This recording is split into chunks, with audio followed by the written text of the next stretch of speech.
I invite you to look at the screen right now, and we have a definition that's going to be on the screen.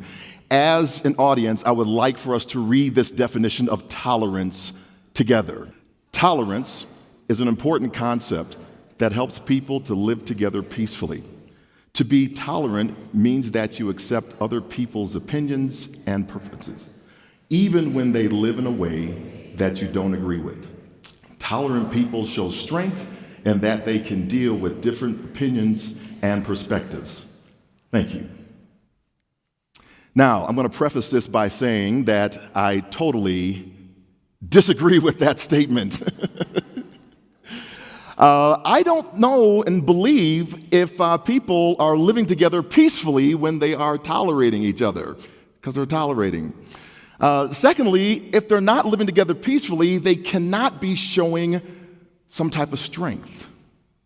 So I think we believe that we are having a higher state of social consciousness. I believe we think that we are having some type of peace or that it's the final state for social acceptance and or social inclusion, but really is it? See, tolerance, in my opinion, is hierarchical.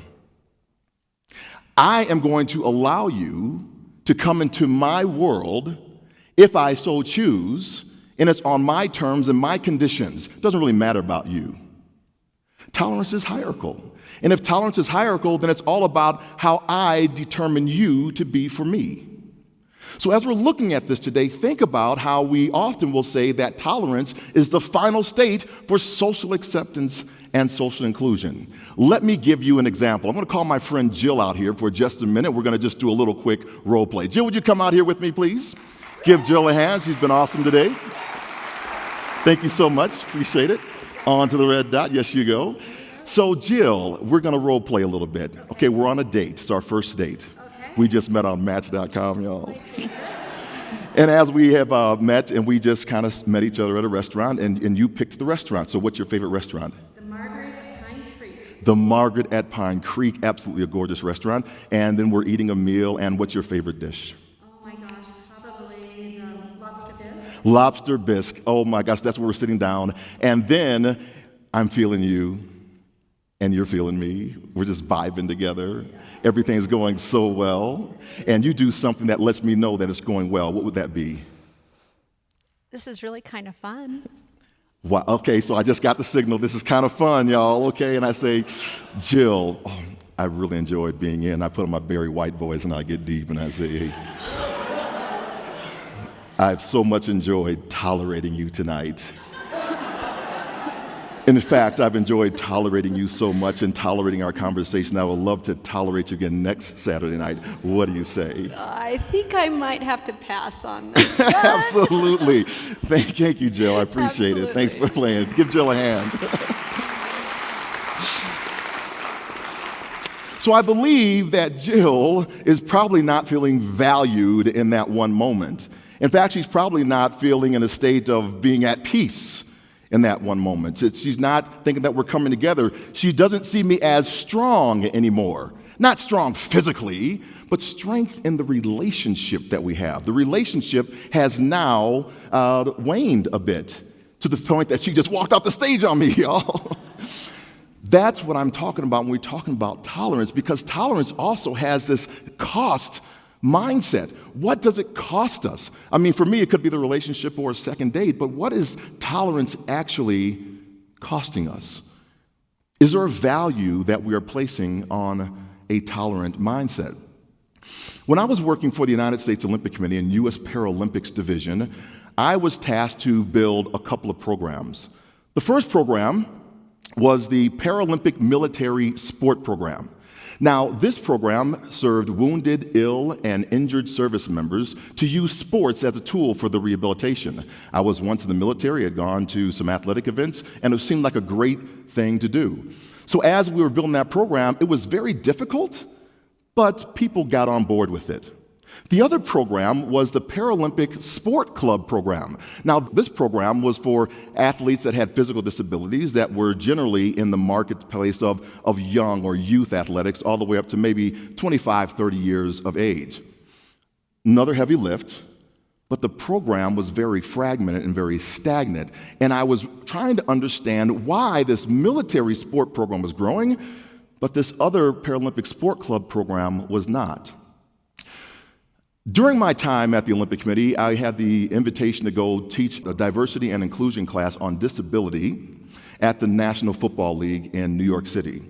And at this meeting, I came across this gentleman by the name of Dr. Harry Edwards. He's a sociologist emeritus now at Cal Berkeley. And so as he came up and gave his presentation, he said something that made me kind of go off on this tangent on looking at tolerance in a different way. Now, he was looking at how do we sustain change. And he came up with three things. He said the first thing for sustainable change, you need to have a dependable and developed pipeline of talent. A dependable and developed pipeline of talent. The second thing you need to have in sustainable change is a persistent and a pervasive demand. Somebody saying that this talent actually has to go someplace. It has to be accepted. It has to be valued in this space. And the third thing, he said that you have to have the institution or the organization or the individual that's looking to hire this talent or have this talent actually has to want it. When you have that, he says, you have the perfect storm. If you don't, you are getting a quota system, and you are tolerating the individuals in it. And the light bulb went off in my head. And I said, that was it. When I built the Paralympic military sport program, even though it was a heavy lift, people got on board. I had a dependable and developed pipeline of talent, injured military service members who were coming out of Iraq and Afghanistan, and we're trying to build sports programs for them to get back to a healthy and active lifestyle. I had a persistent and pervasive demand. The commanders, they were on board with it, even though I called 35 from a hotel room. One called me back, Lieutenant Colonel Casey Bolton, up at Fort Lewis, Washington. He says, what's this thing you're doing, register? And all of a sudden, I was in Fort Lewis, Washington, and we were now going to be in 36 communities across the United States in warrior transition units. And then finally, we had the institution that was being impressed upon the change actually wanted to change. It was the military. And it was not just one service, it was all branches of service wanted to raise the status and look at a holistic way to work with wounded and injured service members. Because before, when I came through, when I was injured, it was a medical holding company. Not a lot of line of sight on me at that point. Now we're shifting to a warrior transition unit, holistic approach. But when I was on the other side with the Paralympic Sport Club program, it was very different. I was having different results. Because the military program, that thing blossomed, it grew. It grew to the Olympic Committee putting on the Warrior Games. It grew to the point of Prince Harry coming over in 2013 to start the Invictus Games and some other things that we put in place. But this other program over here, it wasn't growing as fast. Even though we had great organizations across the United States that were trying to build, like Disabled Sports USA or the Endeavor Games, these people were putting together programs for physical and disabled children, and it just was fragmented and was stalling because we truly didn't have a developed and dependable pipeline of talent. Even though we had children with disabilities in the school systems, they never went out to recess with everybody else. They were put off in computer labs. We never had anybody, the athletic directors, really say, we need you on our team, like when the big, strong man, the big, strong woman comes into the athletic department, we salivate over them and bring them because you got to be on our basketball team, football team, whatever team we want to put them on. We look at those individuals with disabilities differently. So therefore, we didn't have really a pervasive demand with the talent that we really didn't have to push the program forward. Let alone the institution that was being pressed upon to change actually wanted to change. They didn't even know what Paralympics was. Do you all know? I mean, it's for athletes with physical disabilities and visual impairments. Yet they were confusing with Special Olympics. Another great organization, but the wrong organization.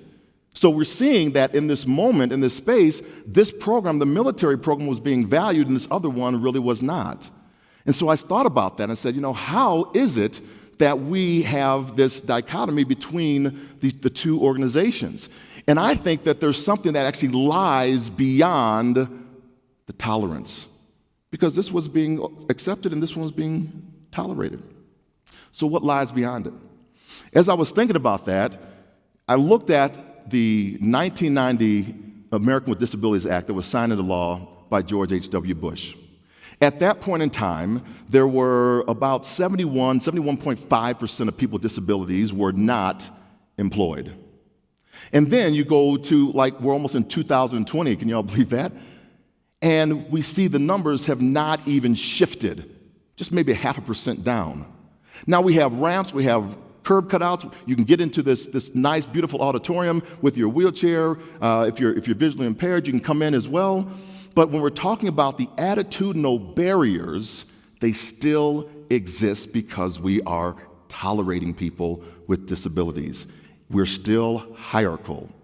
I like you, you can come in, we can have supper, we can have tea, I'm not going to hire you. Played out over the last 30 years. So how do we shift it? How do we get to a point where we can actually elevate our consciousness and live beyond the tolerance? Well, I always go first because I had to do the same thing. I had an unconscious bias that I didn't know about, right? It's a redundant statement. You should be laughing at that one. I had an unconscious bias because I made the Paralympic swim team. Now, to put this in context, I had been a 4-time track and field All-American at the University of Arkansas. I ran the high hurdles, I ran the mile relay team, earned 4 All-American honors, went to 2 Olympic trials in the high hurdles, the long jump, and the 400-meter hurdles. In 1994, on May 17th, I had an injury that resulted in the amputation of my left leg when I was serving in the United States Army. Went across the hurdle, snapped my leg in half, and then 7 days later became an amputee. It's another story.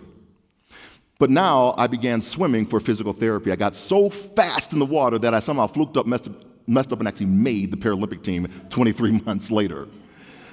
I thought it was funny too, because I went from a 400-meter hurdler to an African-American swimmer. So here I was now, had just made the Paralympic team, didn't really realize or understand I had this unconscious bias about people with disabilities. As I was sitting in this gate waiting area in August of 1996, I'm with 3 teams: the wheelchair basketball team, the Paralympic track and field team, and the swim team. I'm sitting down in a seat, and I'm looking around this whole gate waiting area with just kind of indignation because I wanted to be on the Olympic team, not the Paralympic team. All I could see from my seat were people with disabilities. I could see people who were blind. I could see people who had cerebral palsy. I could see people who were using wheelchairs. They were paraplegics and quadriplegics, people of little stature, and of course, like myself, amputees. What's the value? What's the benefit of being on this team? I want to be on the Olympic team, not the Paralympic team. I'm sitting next to a gentleman. He's in a 3-piece, beautiful Armani suit. He's got gator skin shoes on, pulling a Louis Vuitton bag, and he's talking so loud on the cell phone that I just want to reach out and touch him. But I kept my hands to myself. Value, benefit. Well, the gate agent, she gets up to the lectern with herself, and she says, "Ladies and gentlemen, flight number 300 is now ready for passenger boarding. Will everyone who needs a little more time and assistance please get up and board the aircraft at this time?" So 60 of my Paralympic teammates got up and began to walk down the jet bridge, and I said, benefit number 1, oh, that's a perk. So I get on the plane, I take my seat. I like the window seat. I'm in 17F. And I'm watching this amazing spectacle of all my teammates coming on board the aircraft. Some are filing to the back. Those that are blind, they're being led on by their teammates by using their shoulders. Those who are in wheelchairs, they're actually getting out and actually in aisle chairs, getting to their seats. Those that are using a cerebral palsy are using the backs of chairs to kind of get to their seats as they ambulate. And then I see Tree. Now, Tree is on the wheelchair basketball team. Tree is a bilateral amputee. Tree is standing 6 feet 8 inches tall. He can be a tree at 6'8", or he can be a stump at 4'3", depending upon which legs he picks out of his closet in the morning time. Right? So he's got those stilt legs on, stops at seat 7C, sits down, pops his artificial legs off, hands them to the flight attendant, who then places his legs in the overhead bin. 17F, I get it, benefit number 3. More leg room. The flight attendant looks back at him and says, Tree, may I help with anything else? And Tree says, no, ma'am, I'm good, and I'm good. Off she walks back to the red curtains to bring all the tabs on board, all the temporarily able-bodied individuals, tabs. That's all y'all folk, if you didn't know who that was. Okay. And when she went through those curtains, Tree, now being 4'3", he jumps up into a seat. He takes his long basketball arms, hoists himself up into the overhead bin, lays prone next to those legs, closes the bin door. 17F. I catch eyes with Amy, my swim teammate. Amy puts her head down, turns beet red, twiddles her thumbs like they have done this 1,000 times before. So I am like on the edge of my seat. What's going to happen next? Who's going to sit in that 7th row? And as people are filing on board the aircraft, all the tabs going to the back and filing out side to side, we have our winner, Mr. Armani suit. Still fooling that Louis Vuitton bag that will not fit underneath the seat back pocket in front of him as he stops at seat 7C. He must go to the overhead bin where our friend Tree has been lying prone for the last 5 minutes. And when he goes to lift that latch, boom, out Tree pops, jump just like you did. Armani goes from the 7th row, Carl Lewis long jump back to the 17th row where I'm at, skips on those gator skin shoes. I catch eyes back with Amy. Amy says, oh, that's pretty good, John. Last guy made the row number 10. That's a new world record. So Armani gets all of his stuff, dazed and confused, walks back up to that 7th row where, no joke, Tree is lying there with his hand on his chin. Those little nubby leg things are crossed. And he says, I'm sorry, sir, this overhead bin space has been filled. So as I'm cracking up back there in 17F, I'm thinking to myself, oh my gosh, what is going on with this amazing team? And I'm just laughing in hysterics. And then I began to think,